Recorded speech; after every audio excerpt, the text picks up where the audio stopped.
Hi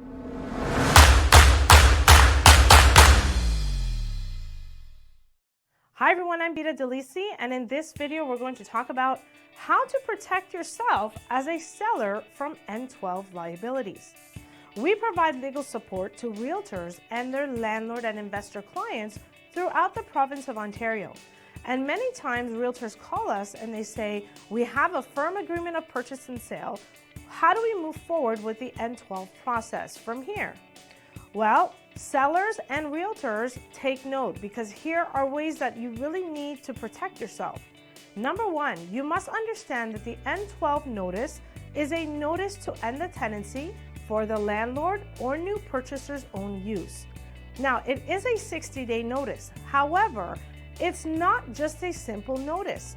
This particular notice has specific cost consequences and requirements, and that must be fulfilled properly. Otherwise, when it goes to the landlord and tenant board, if the requirements are not met, the matter will get dismissed. Now, realtors, what you have to know is that an N12 should never be served by a seller.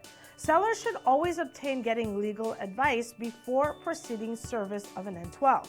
Here's what realtors also need to know, that prior to an N12 being served, the buyer must make their intention very clear in Schedule A, meaning that they have to let you know whether they're going to be moving in, they're going to have their family members move in, they're going to require vacant possession, or they want the property for renovations, or they want to assume the tenant.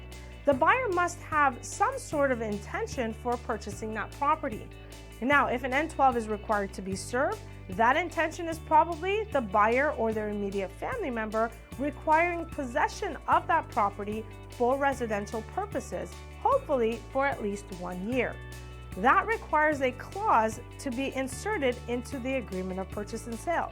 And once that specific clause is inserted, then and only then, after obtaining legal advice, a seller should either proceed to think about serving the N12 or hire a legal representative to do that on their behalf. Now, you also must understand that the N12 has certain requirements.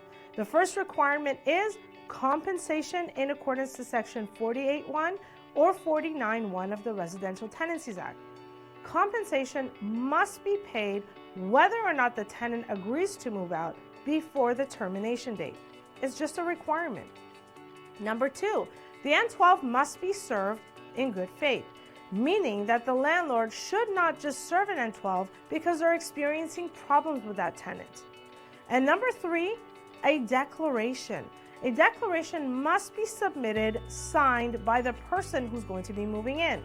So if the buyer is saying that the buyer is going to be moving in, then they should provide a signed declaration. Keep in mind, a declaration is just not enough, because if the matter were to proceed to the landlord and tenant board for a hearing, the buyer must attend the hearing in order to answer questions and testify to the validity of the declaration. Last but not least, document, document, document. Realtors, it is your job to document every conversation you have with the buyer agent or listing agent regarding use of the property, whether it's in an email, whether it's in a text message. Just keep in mind, anything that you send via email or text message may be used as evidence. One last point, sellers and realtors, please don't forget, before service of an N12, obtain independent legal advice. We are here to help support you, so give us a call. Bye for now.